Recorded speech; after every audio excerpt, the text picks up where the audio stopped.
नमस्कार दोस्तों, आप सभी को हमारे YouTube चैनल पे स्वागत है। आज हम जिस मूवी के बारे में आपको इन्फॉर्मेशन देने वाले हैं उसका नाम है मंटो। और ये मूवी आपको किस ओटीटी प्लेटफॉर्म पर, किस टेलीविजन चैनल पर देखने को मिलेगा उसके बारे में भी एक जानकारी देंगे। तो चलिए शुरू करते हैं। मंटो 2018 की भारतीय जीवनी पर आधारित ड्रामा फिल्म है जो प्रमुख उर्फ लेखक सआदत हसन मंटो के जीवन पर आधारित है, जिसे नंदिनी दास ने लिखा और निर्देशित किया है। फिल्म में नवाजुद्दीन सिद्दीकी भारत पाकिस्तानी लेखक और लेखक सआदत हसन मंटो के शीर्षक चरित्रों में है।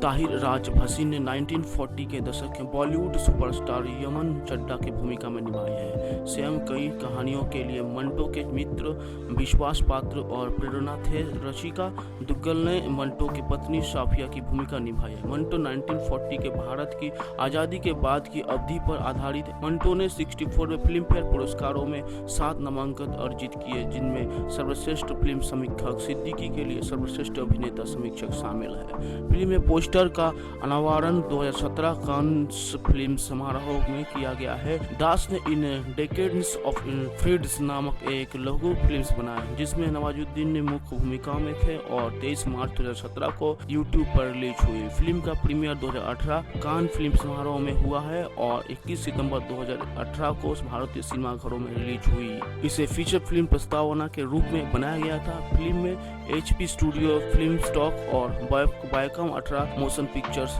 जैसे कई निर्माताओं बॉम्बे 1946 ब्रिटिश साम्राज्य के खिलाफ स्वतंत्रता संग्राम और भारत के विभाजन की चेतावनी के बीच एक प्रसिद्ध लघु कथाकार सआदत हसन मंटो एक पटकथा लेखक के रूप में बॉम्बे फिल्म उद्योग की चमचमाती दुनिया में काम करते हैं। हालांकि मंटो की प्रोग्रेसिव राइटर्स एसोसिएशन के साथ एक कमजोर रिश्ता, इसके कई सदस्यों उनके करीबी दोस्त हैं, जिनमें नारीवादी लेखक इस्मात चुगताई भी शामिल हैं। वे दोनों अपने अपने कार्यों के लिए अश्लीलता के आरोप से बरी हो गई है। फिल्म उद्योग में मंटो के कई प्रशंसक और दोस्त हैं। सबसे करीबी श्याम चड्ढा एक आकर्षक नवोदित अभिनेता और अशोक कुमार एक प्रसिद्ध अभिनेता, निर्देशक और निर्माता है। लेकिन उनकी सबसे बड़ी समर्थन और ताकत का अटूट स्तंभ उनकी पत्नी सोफिया है। इसके तुरंत बाद भारत को 15 अगस्त 1947 को स्वतंत्रता मिली और पाकिस्तान के नए राष्ट्र का जन्म हुआ। सोफिया अपनी बहन की शादी में शामिल होने के लिए लाहौर रवाना हो गई है। हिंदू मुस्लिम तनाव को भड़काने के बावजूद मंटो अपने प्रिय शहर बॉम्बे में वापस रहने का फैसला करते। एक दिन श्याम ये सुनकर कि मुस्लिम भीड़ के हमले के कारण उसका परिवार पाकिस्तान में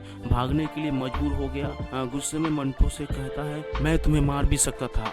एक गैर अभ्यास मुस्लिम हैरान और प्रेरित मंटो अचानक अपनी धार्मिक पहचान और इसके साथ आने वाली कमजोरियों के बारे में जरूर उजागर को हो जाते हैं। वो आवेग में पाकिस्तान जाने का अकल्पनीय निर्णय लेता है। लाहौर 1948 शरणार्थियों, त्यागी गई संपत्ति और जली हुई इमारतों से भरा एक उदास शहर मंटो का नया घर बन गया। ये अलग की बढ़ती भावना और विश्वासघात की गहरी भावना से जुड़ रही है। जैसे ही वो अपनी नई पाकिस्तानीता के साथ आने के लिए संघर्ष करता है, वो लगातार नशे की स्थिति में आ जाता है। हालांकि साफिया उसके साथ खड़ी रहती है, लेकिन उनकी शादी में तनाव आने लगता है।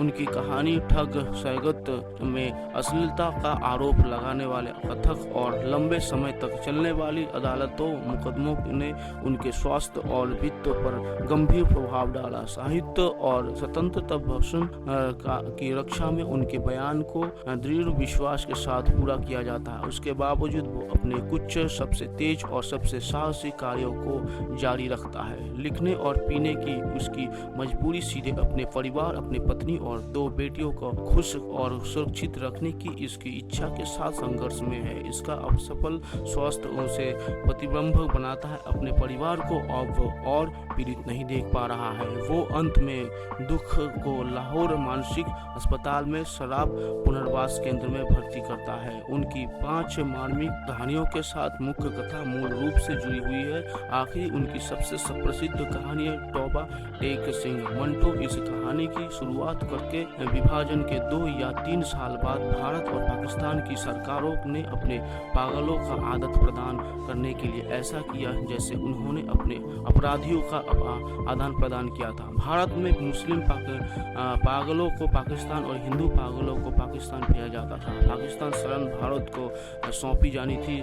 सिख नामक जिसने अपने गांव के मिलने तक खड़े रहने की कसम खाई है। दोनों राष्ट्रों के बीच ने मैंसलैंड ने मृत्यु हो गई है। मंटो की स्थिति भी अलग नहीं है। सादत हसन मंटो की भारतीय उपमहाद्वीप के विनाशकारी विभाजन के दौरान निर्धारित लघु कथाएं उनकी परिभाषित रचनाएं थी। इन बेपरवाह अडिग लेकिन गहरी मानवीय कहानियों की उन्हें ब्रिटिश भारत सरकार और बाद में पाकिस्तान का बोध दिलाया। कहानियों को अदालतों द्वारा अश्लील माना जाता था और उन्होंने अपने अंतिम वर्ष लिखने के अपने अधिकार की रक्षा के लिए कानूनी लड़ाई लड़ने में बनाई। आज उनके काम की विद्वानी और पढ़ने वाली जनता दोनों ने उन वर्षों की मानव त्रासदी से सबसे प्रामाणिक और स्वतंत्रता खातों में से एक के रूप में देखा है।